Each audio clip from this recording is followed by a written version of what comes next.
Hey guys, just really quick, we wanted to let you know this coming episode is a live podcast we recorded at North Carolina Comic Con. And unfortunately, we had some issues with the audio in this one, just the crowded room and everything like that. It ended up our mics sound pretty muted, but we do think it was some great content. So we hope that you can muscle through some of the audio quality and enjoy the show.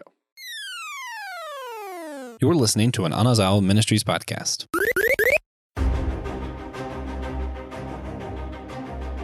Welcome to Finding God in Fandom. Hey y'all, how we doing? Yeah, we're coming to you live from North Carolina Comic Con in Durham, North Carolina. And we are Systematic Geekology. We are your priest to the geek. We're a podcast. And when we say priest to the geek, it doesn't mean that we're all priests. Some of us are not ordained. But what we mean by that word priest is that we see ourselves as mediators and curators between those things that we geek out on and the bigger questions with theology and philosophy, that most of the stories that we consume in the Geekverse and in fandom really hold within it some big questions that religion and philosophy ask as well. And we're not saying that Jesus is under every geeky rock, but often these stories we geek out on and consume often contain these big stories, like what does it mean to be human? What makes a hero? What makes a villain? What's the problem of evil? Is there purpose in this universe? And do I have a calling to a greater purpose? So all those things revolve around most of the stuff we geek out on. And so we're really excited that we can be a part of North Carolina Comic Con, to be a part of their panels. And thanks to Alan for giving us this space to have these conversations. And we're going to go down. We're going to treat this like a normal systematic ecology podcast, in the sense that we'll share who we are, what we're geeking out on, and lift up some topics. And then at the end, if we have time, we probably will lift some questions from you all of some of the things you geek out on and some of the questions that you wrestle with or that you see in those things that you're really fans about. So I am Will Rose. I am from Chapel Hill, North Carolina. Been a part of systematic ecology since its origin. And we'll talk about the origin story in a minute. Who else do we have here with us today? I'm Joshua Noel. I am one of the guys who kind of do this with Will. That's right. It's true. And just kind of adding to what you were talking about earlier, I'm a big Kingdom Hearts, Darkwing Duck, all of our drinking contest. I drink every time you mention all things like Marvel. I'm a huge Disney guy. I've got lots of different fandoms. But one of the things that I really enjoy, because we're talking about that intersection of faith and fandom, I love thinking about that intersection in the spaces where there's definitely no God. I like these existential comics and stuff that exploit this. Hey, everything does kind of seem like there's no meaning and it's all pointless. And for me, how do I wrestle with that as a Christian, thinking about myself without putting that into a comic that's not there, So we're trying to be genuine with what the material says, but then also genuine to ourselves. We're kind of talking about that intersection. Yeah. Well, go for it, Christian. Sorry, I didn't mean to start a whole thing. I joined the podcast, about 100 some episodes in thereabouts? Yeah. So I wasn't there, at the beginning, but the real beginning. Been having a lot of fun since then. My primary fandom, Imagine How there's Spider-Man. That's why he's my avatar for the show. Also big into anime, movies, Star Wars, Star Trek, all over the place there when it comes to sci-fi. So, I recently found out, I think yesterday, that was apparently Godzilla's birthday, according to the commercials I was hearing. Yes, it was Godzilla's Comet. So, how old is Godzilla? Yeah, I was at some nice place with some college friends and got to see Destroy All Monsters, my favorite Godzilla movie, because it's a crossover. Well, yeah, of course I love crossovers. So there we go. All right. Awesome. And I'm Kevin Schaeffer. I joined a few months ago because Will and I have known each other for a while, so he invited me on. And I've been really having a great time since then. Fandoms are kind of all over. You can see two represented right here, Lord of the Rings and DC. But then, Star Wars movies, DC, Marvel, kind of all over. I really I think we have really good, respectful conversations with each other and exploring those ideas. And it's been a lot of fun. Yeah. Thanks, Kevin. Yeah. So Kevin and I go back. We both from the Triangle area and have been involved with Carolina Comic Con for a good long time. We've been on some panels before, even before this podcast. And so we brought Kevin on because we know he's a person of faith, but also has very good geek cred. He's got it. And I think kind of our goal with our podcast and what we want to do in this space at North Carolina Comic Con is to just share openly that, you have permission to be both a geek and a person of faith. Often we tend to think that it has to be an either or you have to choose one or the other. But we're like, no, you can be a geek and a person of faith, and they can be a part of your life. And our posture with this podcast is to show and model for others. And often, I don't know if you guys know this or have experienced it, but often in fandom and the geekverse, there can be some toxicity. I don't know if you've ever experienced maybe, and unhealthy conversations. So we try to model for people of faith and of all, wherever you are on the spectrum of faith or in your fandom, that we can have healthy conversations around these things, even if we disagree, even if we're like, no, you have a bad idea, Joshua, about The Last Jedi or whatever. We can still be friends and brothers, even if we disagree about some fandoms. And so we try to model that for others. Again, just having fun to geek out with each other. And our origin story is that Joshua heard me on another podcast, invited me on his podcast called The Whole Church to really talk about faith and science stuff. And then in the midst of that conversation, we started talking about comic books and sci-fi and Star Wars. And you're like, you know what? We should do a podcast about geeky stuff. I'm like, there's some out there, and we'll give resources at the end of other people who do this stuff well. But he said, you should do this podcast. It's like, not just me. How about you, Joshua? You be the leader. You edit. You do the work, and I'll just talk in the microphone. I edit Christian leads. Right. No, what was funny about the origin too, and we talked about the origins a few times. This is actually in our show. We're doing like a year of origins. We're exploring like the cosmology and the beginnings of all of our favorite universes. We did like Marvel. I think we did Star Trek, right? Yep. Star Trek, Star Wars. Recently, we did like a Dawn of the Jedi review. But no, when we talk about our origins, we usually don't mention like the reason we got on the comic book stuff in the Whole Church podcast, which is like ecumenical, how can churches not be jerks to each other kind of premise. And I always start with a silly question. And so many times people are like, Josh, you got to cut that silly question, man. This is a serious show. And I'm like, nah, I love the silliness. And I do research for the silly question. I was like, this guy likes comic books. So the silly question is going to be like, would you rather Spider-Man throw a pie in your face or, something silly, just stupid? And then we actually started talking about it. No, it was, who's your favorite Great Lakes Avenger? Was that it? I think that was it. Yeah. Favorite Great Lakes. And it was just so fun because then it turned into like a real conversation. And I was like, I guess we should keep doing this. The silly part was my favorite part. Keep geeking out with each other and do that. So yeah, it was an excuse to hang out on the internet and do those things. So that's kind of our posture and what we try to do. And Christian, I don't know if you want to add anything else and kind of why we do what we do and what's the purpose of this podcast and really kind of this panel too, the show. Yeah, well, you hit a lot of the really good points. Fandom kind of sucks sometimes because some fans people get a little they get a little too attached to what they love and aren't willing to hear new ideas, or if there are really bad ideas being done, they get super aggressive about it rather than offering constructive criticism. So I'm doing my best right now for an amazing Spider-Man run to be a very positive person. I don't like them, but I know there are a ton of people. It's selling well. People are loving the books. Like there's people in this audience right now that love what's happening. So I can't look at them and say, hey, I hate you because you have a different opinion than me. Because I feel so strongly they're being character assassinated. Well, you're enjoying the characters for who they are. So that's where we stand. Yeah. So we have a room full of around 20, 30 people. Just lift up some fandoms that you can get on. Your favorite fan. Just lift it up. What's your favorite one? Out loud. G.I. Joe. G.I. Joe. Awesome. Others. Transformers. Nice. There's got to be others out there. Comic books. Batman. All right. Others. One Piece fans? One Piece fans? Hey, there we go. Ahsoka, Star Wars. Anybody like that one? Yeah, we see some hands. Anybody geek out on Across the Bifrost, my favorite Marvel themed podcast? Anybody? There you go. There's Ryan. Why aren't we filming? Yeah, that's right. Let's see what else we got there. Oh, yeah! There you go. Did you do that just because you knew what Joshua was going to do? Yeah, that's the real reason we're here today to talk about Star Trek. No, it's not. We'll talk a little bit. Loki. Anybody watching the Loki series out there? Yeah, good. Stranger Things. What's that?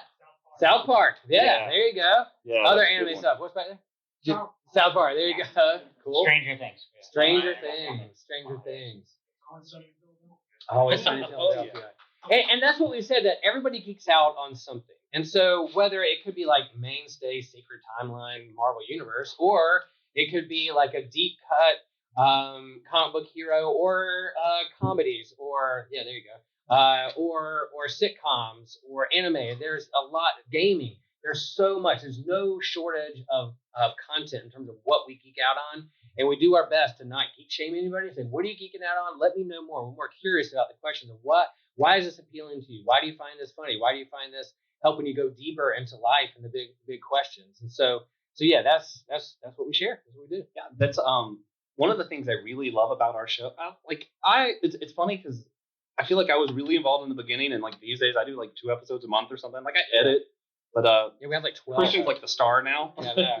But it's so fun because we started this with whole church, different things, and now we have like 12 different hosts. We have some, I would say, very progressive Christian thinkers, as well as some really conservative Christian thinkers.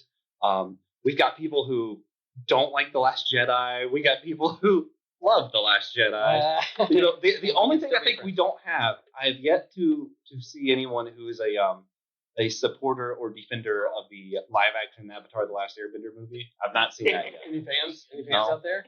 Does that exist? Oh, Does that even exist? no. And we're burning at the stake.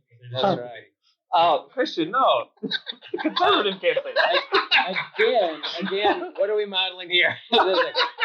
Christian, I'm going to ask Kevin a question now. Yes, Kevin, yeah. all right, so your avatar for our show is Kanan, right? Yeah.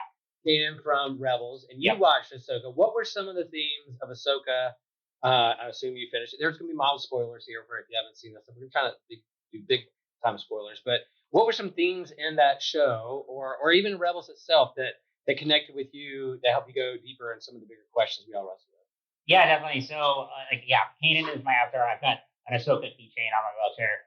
2 of my favorite characters in Star Wars, and like little background on myself is like, yeah, I'm one of the more progressive on the show, and like, and I like that we have those respectful conversations because, like, yeah, I go to a very progressive church that's LGBT inclusive, and like, and I like that we bring up those topics and we're not afraid to discuss. And so, what I like about Kanan and Ahsoka in particular is that they adhere to what it means to be a Jedi, but they, because of their experience, particularly Ahsoka, with her experiences with the Jedi Order and how she, was like a devout follower for a longest time, and then, I don't want to go huge spoilers here. Go back to Clone Wars to see why she leaves and why she has this fallout with the more dogmatic principles.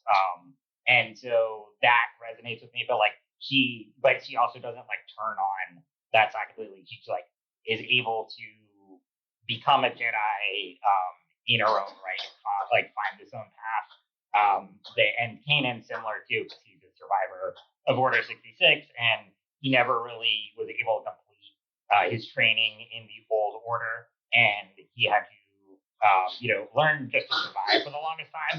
And then one of my favorite things about him too is like the relationship he has with Hera, who's one of my also favorite characters in Rebels and Ahsoka, is that because like you look at the movies and like how if their Jedi are forbidden to have romance and have all this, and you look at and you're like, well, because Anakin has that and he falls on the dark side, but Kanan is proof that no, you can still care for people, and actually that becomes a strength for him rather than a weakness. And you can have that kind of caring, deep relationship of like on a romantic level and like the friendships and the mentor-apprentice relationship he has with Ezra, and it does not destroy him. It ends up being a great saint, and I don't really want to spoil what happens there. Just go watch Rebels if you haven't.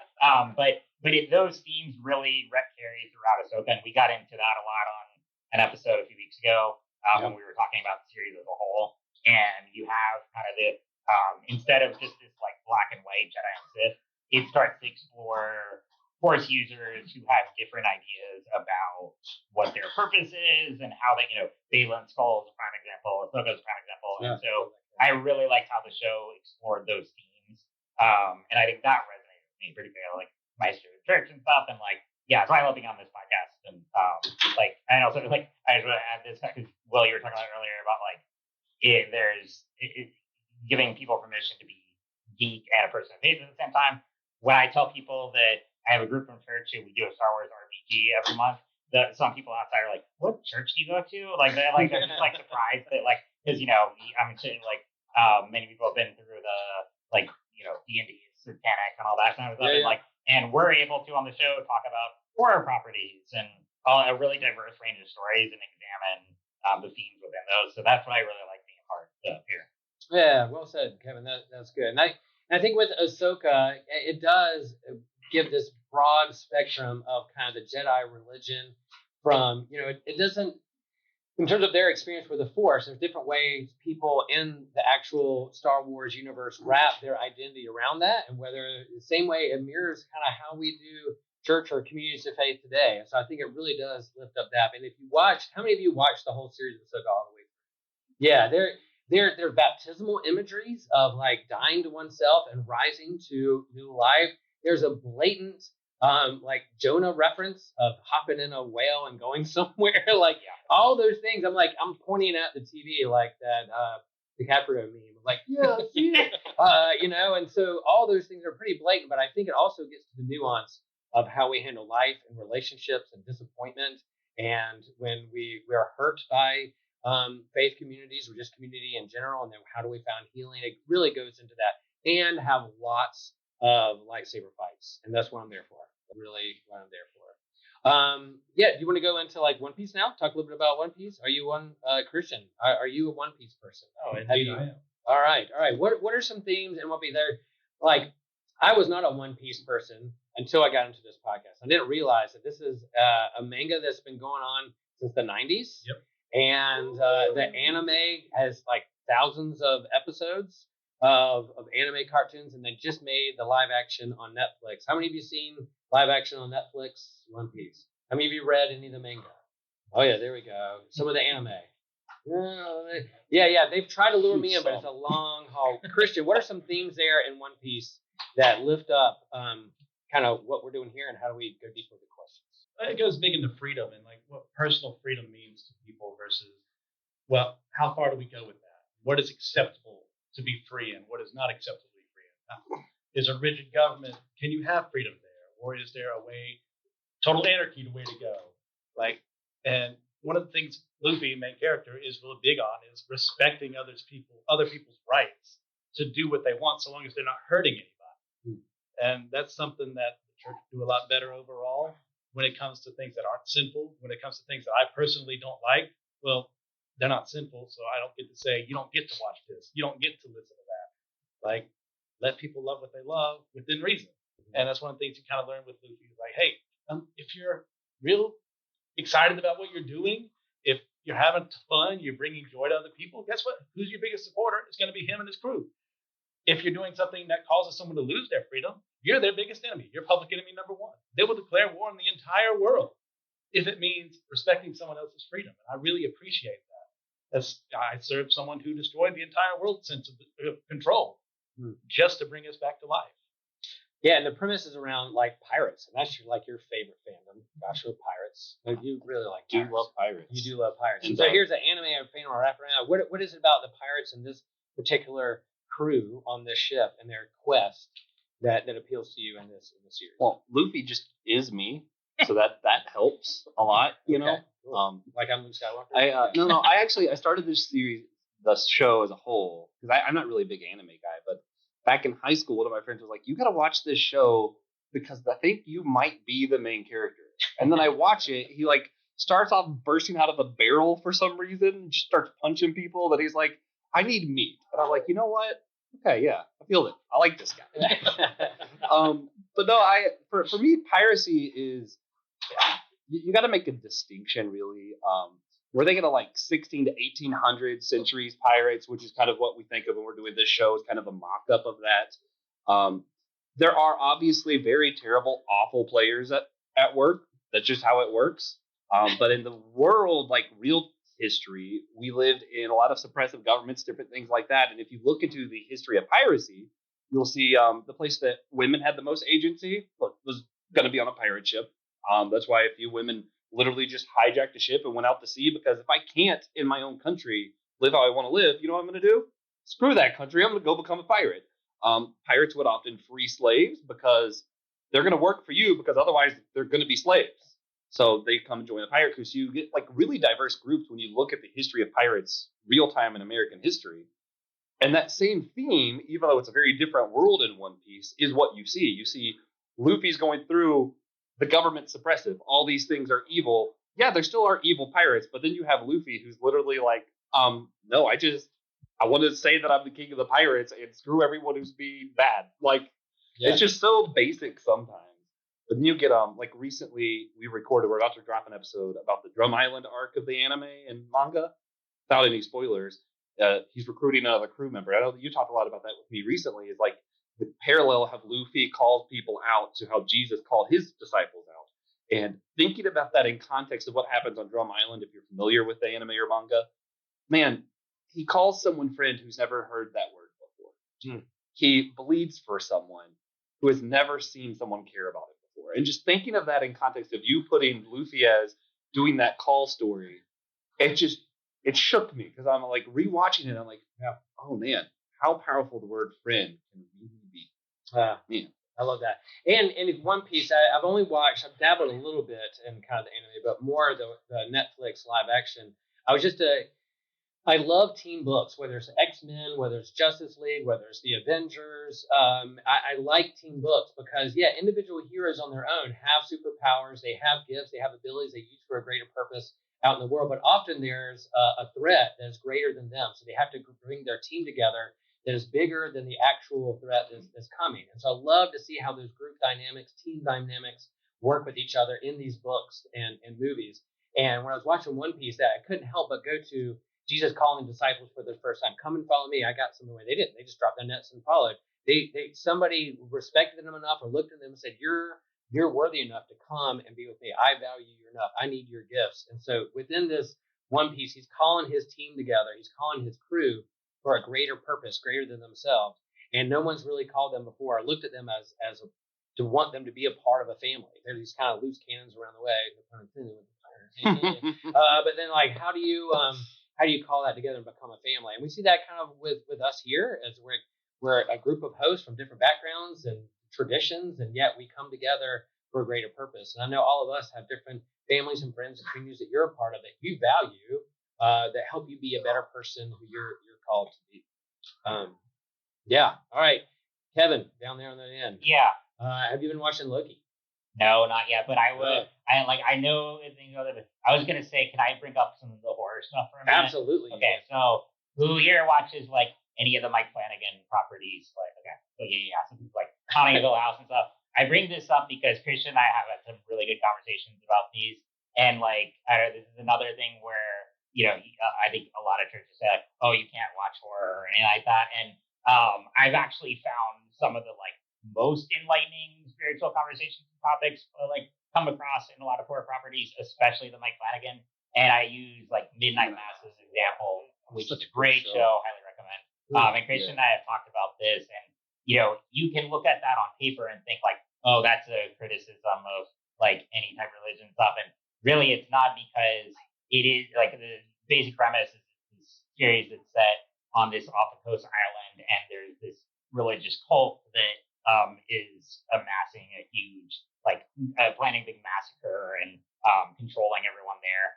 But what I really like about Mike Flanagan's storytelling is he counteracts that with characters who are genuine people of faith, and saying that, like, yes, there are the religious zealots who kind of twist and contort scriptures to manipulate people, and then there are others who actually use it for loving and community. And I mean, we've talked about it before, but like Mike Flanagan's an atheist, and I think he's written a lot of Christian characters better than even some Christian filmmakers.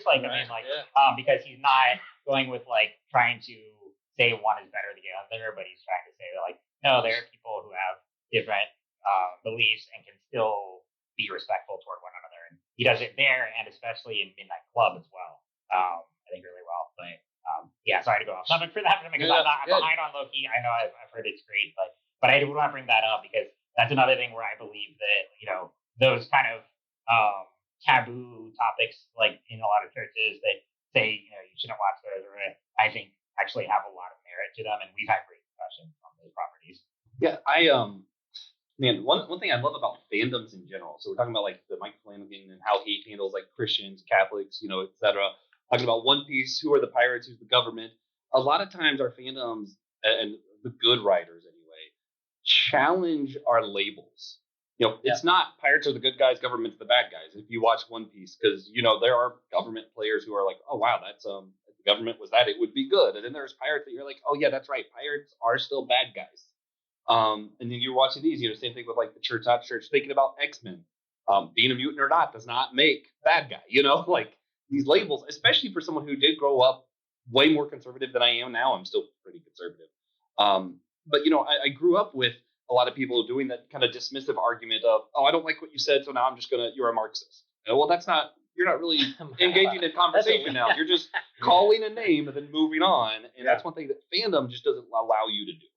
You can't say, oh, you're a pirate, you're a good guy or bad guy in one piece, because that's just not the case. Yeah, and I think also how we handle our fandom online and message boards can also dictate in terms of that kind of boldness, in terms of we hide behind anonymous message boards and lash out at people or smash the dislike button on people or try to cancel. I think what we're trying to do here is have conversations with us around and model that for others, even if we do come from different backgrounds and things. And same way that we're having here, creating this space, be in a room to share what we like and geek out, and then hopefully have a meal with somebody, to have a conversation, to ask questions, be more curious about who they are and what they're geeking out, rather than quick to label or the danger of the single story, just to label them. That's who you are, and that's all you're about. There's more to me than just my thoughts on The Last Jedi, but also like in terms of how much I adore Star Wars, and that was the first movie I saw in the theater in 1977 as a 5-year-old. I know it's hard to believe I'm that old. Stop. But yeah, that's a big part of who I am. So I have this, a long time with this story, and so the reason I sometimes get frustrated with it is because it's so much close to my identity and who I understand to be. I think faith can be that way too. So.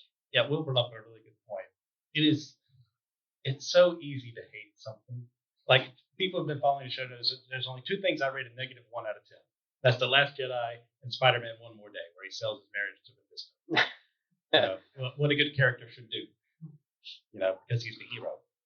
But if all I ever do is focus on how bad those things are, in my opinion, I deny someone, like, I don't know how, but there's someone out there who might enjoy One More Day because of the stories that it led to.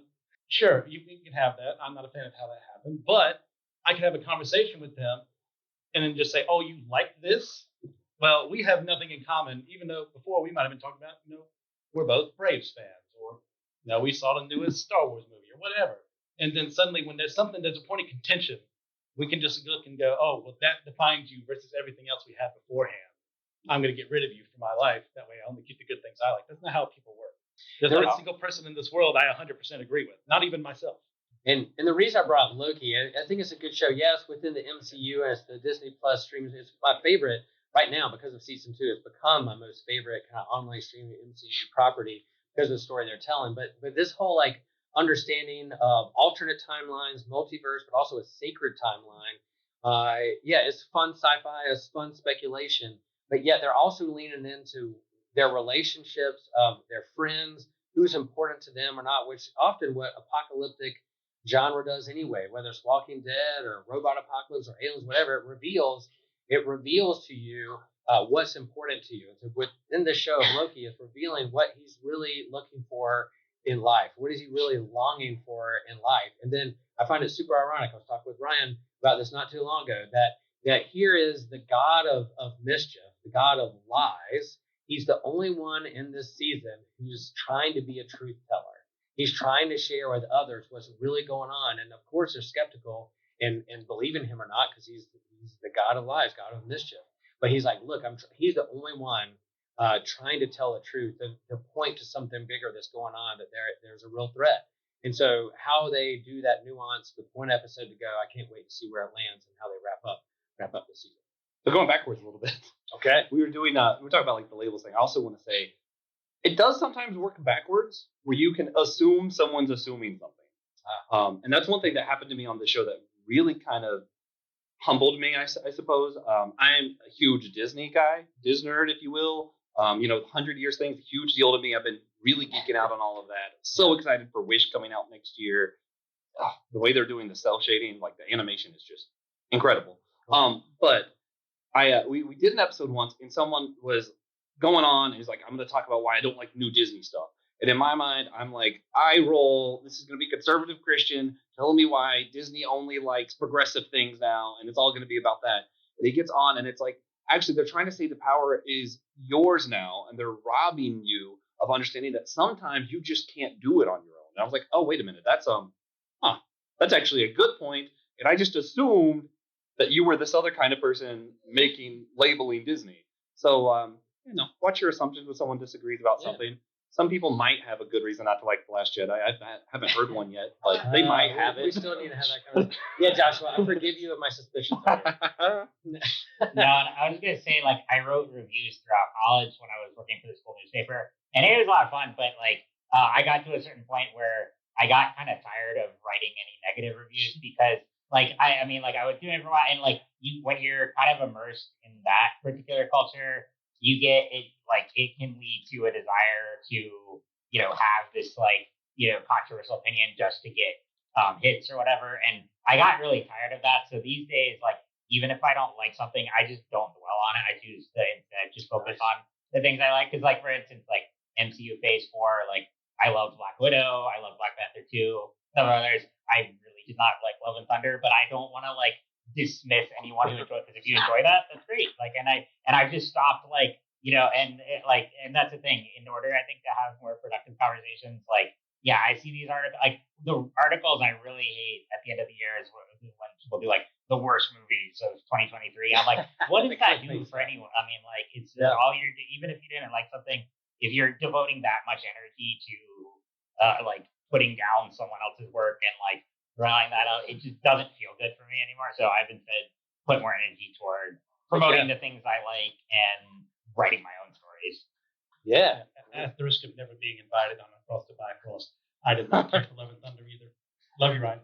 No, and that's but that's the thing. Like, there's definitely going to be things, even in universes we love, there's going to be properties we still really enjoy those, others are not, and that's why I just like that thing. I don't like those opinions that are just like, oh, Disney is ruining everything. I'm like, I can't categorize, dozens of movies and shows and properties into one banner and have one single opinion on that. I'm like, I look at it more individual properties. I'm like, I might like this one, might not like this one as much, and that's okay. But like, I think it's just, it becomes really toxic when people get so hung up on, like, they hate this entire direction or this entire universe. And I'm just like, we have so much today in fandom to enjoy. If you don't like a lot of the Disney Star Wars stuff right now, that's okay. You can watch the older stuff, or you can watch, like, there's so much out there you can enjoy. So I think we just, like, as a culture, it's so easy to dwell on the negative and like they produce those clickbait articles and stuff. Whereas I think it's more productive to just highlight the things we love and share that with others. Nice. Yeah, that's where crossovers have a redeeming nature of things. I believe personally. So thinking of Spider-Man: No Way Home, I've known as Josh with the wrong opinions, and I'm sorry, but I never liked Tobey Maguire's Spider-Man. I was like, this isn't Spider-Man. This is just a Superman movie, and the main character is doing Spider-Man physical things, but the character himself did not act like Spider-Man. He wasn't really a smart ass. He wasn't really like any of the stuff that he was supposed to be. Whatever. Anyway, but then No Way Home happened, and all of a sudden I see these other Spider-Man join up, and the one that I actually like. I really like Tom Holland. I think he's a high school kid. He's supposed to be a high school kid. He's got the smart kind of attitude. He's like, okay, this is funny. And then these other guys come in. I'm like, oh, wait a minute. These other guys I dismissed are also just equally as much Spider-Man in different points in their lives. And I was like, oh man, I misjudged things and need to rewatch these. And then the other people I know that were like, oh, Tom Holland's stupid, were like, oh man, hey, I actually do see where this is Spider-Man. I'm like, yeah. And that's like that crossover, that redeeming nature. You see these things, and that's where like some of our new shows, when we get legendary characters brought in, it's like, oh, okay. It kind of can redeem some of that for us, I think. So what you're saying, Joshua, is that you can grow and evolve as a person? How about that? Yeah. Unprecedented. Yeah, and I also looked up before I forget. There's other people who do this kind of stuff too. We're not Synthetic Geekology. There's Faith and Phantom. Our friend Hector Mirai has some cards up here and some books that he wanted to give out. He often goes to Comic Cons. Couldn't make this one, but goes around. He has a great podcast and does devotionals and book. What he calls himself is Chicken Soup for the Soul for the geeky Christian Soul is kind of the books he writes with devotionals around these things. And then I'll make a suggestion, recommendation that whatever in your faith community you're a part of, a while back in my church in South Carolina, I started a God Loves Geeks book club. And basically what we did is we grabbed a graphic novel or a comic book or a science fiction novel, and we read it together and then discussed it like a book group. Or we go see a movie together and then talk about it afterwards. Pretty much what we're doing with Systematic Geekology. But yeah, you also have permission that if you want to start a geek club or a God Loves Geeks book club or group in your congregation or community of faith, I encourage you to do so, just to give people permission, because I guarantee you, where 2 or 3 gather, there are geeks there. And so you can say, come geek out with me and hang out, and then figure out, what you love, and then also what are the questions that these stories are wrestling with, and be a part of that. Guys, any other recommendations in terms of, stories or story arcs or groups to be a part of that they can go deeper into? Before we do like a quick Q&A. Well, I'm going to go first. Star Wars Lower Decks. I'm pretty sure the season Star finale Wars, is today. Star Trek. Yeah, The good one. Lower Decks. Okay, yeah, there you go. No, the season finale I think came out today, was it? Or is it tomorrow? Ryan, do you know? Because you mentioned it earlier. You're the one of the band that you mentioned out. He was picking on you. It came out Thursday. So it's out, and I need to watch it. I haven't seen the last episode. I saw the second to last episode. Okay. But, so this season they've been wrestling with, the show's called Lower Decks. They're like the cleanup crew behind the real crew, basically. And this time they all got... Animated show? Yeah. Yep. And this time they all got promotions, and they're no longer technically Lower Decks, and they're struggling with what that means for their identity and their friendship and who they are within Starfleet. And it's been pretty interesting, really fun to watch them on that journey, and it's just a really funny show. Just one of the few things that never fail to make me laugh. Other recommendations: Ninja Soar by Jason Aaron. We found him at a Heroes Con earlier this year. Ninja Soar. It is a ninja dinosaur.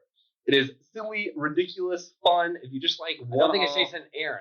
No. It's what's his name? You're right. Yeah. Ninja I'm gonna find his name. Okay. I think it wasn't Jason though.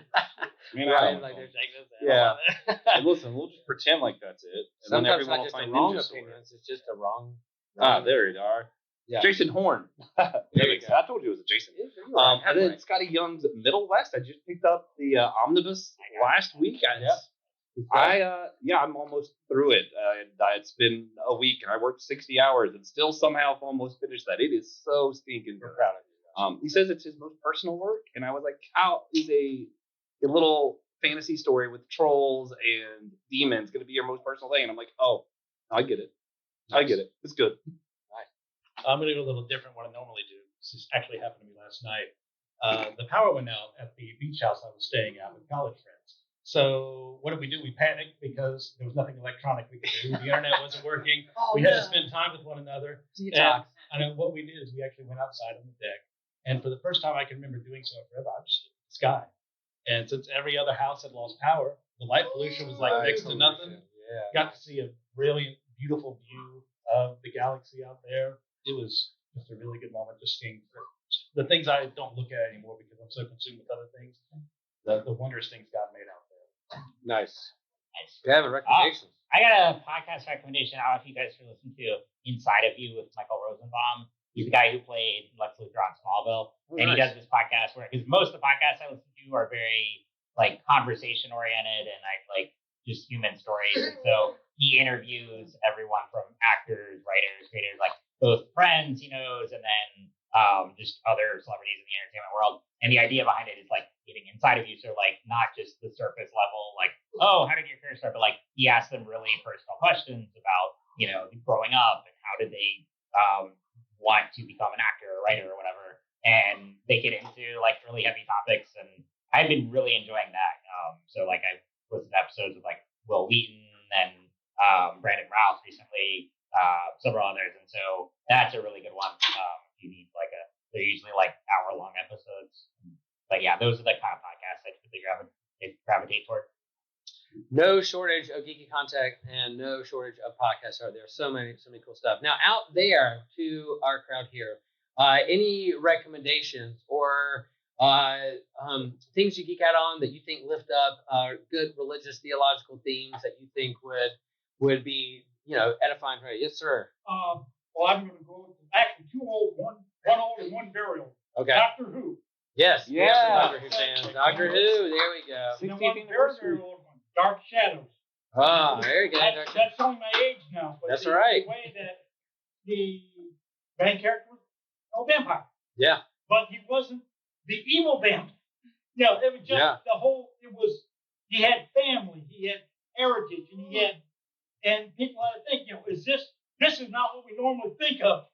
Yeah. And that kind of the original anti-hero or what you don't normally think of, lifting up Dark Shadows and Doctor Who. Yeah, Doctor Who, deep fandom that has lots of great things. I know, Josh, you've talked about it before. We have a friend, a professor, New Testament professor, James McGrath, who wrote a book on Doctor Who and theology. And so, check that one out. Some of the things he's done, the episode I think of when a good man goes to war. That when you think of the idea of family, now you did it. Family and a position you need to take and says, I don't want to do this, but because you did this, I am being forced to do this to save my family. Yeah. To save what I consider my family. Yeah, the Doctor being almost timeless does give him a lot of like Jesus moments, and that's one of the big ones. And ironically, that was the 11th Doctor, I think, and that's like my absolute second least favorite. Actually, I don't like the third one either. Third Doctor, not it. But Peter Capaldi has another episode where we're talking about like those Jesus moments where he's with the Zygons, which is like the shapeshifters. It's like what if Secret Invasion was good? Okay. Sorry. I see nods. But but he has this moment where because it's kind of like memory, sci-fi reason, neither side really knows who they are, and they both have a button, and it's going to basically eliminate the other side. It's like, here, this is a mini scale of what war is. You're going to kill everybody, and you're not guaranteed it's not your own. And it was just one of those moments where he breaks down what war is and the human condition of why we even would want something like this. And you're like, well, okay. And you're just kind of left there with this like insight of, oh, this is humanity. And sometimes humanity isn't great. Yeah. Humans are idiots. I agree with the audience. Yeah, what does it mean to be human? That's what are these properties and fandoms really wrestling with? Like, it goes deep into that. And the same stuff we wrestle with in our faith communities too. What does it mean to be human? And at the expense of others at times too. So how do we value the other person as the image of God in our midst too? Yeah. Anything else out there to wrap up? Lee. Yeah. One thing I've been geeking out on recently is this manga series called Kaiju number 8. Oh yeah. Okay. So let's repeat that. Kaiju number 8 is a manga series that Lee's geeking out on. And what is that bringing out for you? Well, I've read through the first volume of it, and it really identified with the main character before he becomes Kaiju number 8. When he's got everything he sort of needs, but he's still not happy. He's still wrestling with that existential. Instead of just being the guy who cleans up after the fights of the monsters and everything, because he's basically a glorified not really even a glorified janitor. Right. He's just a janitor who cleans up after the people who kill the monsters, and then he kind of becomes a smaller but very insanely powerful kaiju. Interesting. Christian, your is coming out fairly soon. Yeah, I'm caught up to the manga. It's it has some highs and lows. Ultimately high than low. Really good stuff if you're like a kaiju fan. Yeah, I'd say go for it. Yeah. Oh, and also I don't watch a ton of anime, but mainly not anything against the medium. It's just like so many are so time consuming and go on forever. But if you has anyone been watching Zom 100, I know Kyle and Kenny have, but like anyway, so this is a great one if you want it. Like I know we're technically past Halloween season, but still it's only 9 episodes right now on Netflix. There's a live action one as well. I'm just watching the anime right now, but the concept is that you have this guy who works at an anime production company, and he is so overworked and hates his job and hates the mundane day to day. And then the zombie apocalypse happens, and he's liberated because he's like, I don't have to go to work anymore. And so he writes down a bucket list of things he wants to do now that he's free, and he just has to not get eaten by zombies in the process. But it's a brilliant satire. Yeah, there's so many creative things out there. I love it. Well, geeks. Glad you were able to come here and be with us. Thanks for being a part of this. I want to share that you can follow us on all the platforms. There's a few we're not on, but Instagram, Twitter, Facebook, Captivate, all those things. Yeah, Facebook, and then they have our link tree too. So if you want to like follow the podcast or see all the other things are at, so you can find that. And then we have a table out there with some QR codes and stuff, so you can find. You can just scan it. So you don't have to go searching. Sometimes that's easy. Yep, follow us, like, smash, all that stuff. And today is Gene's birthday, so let's say happy birthday to Gene. Gene, you grab that Faith and Fandom book right there, the blue one. Give that to Gene. Yeah, there you go. Happy birthday, buddy. Yeah, so awesome. Thank you all. We'll see you around on the floor. And hey, Geek and Me honors the Geek and You, Josh.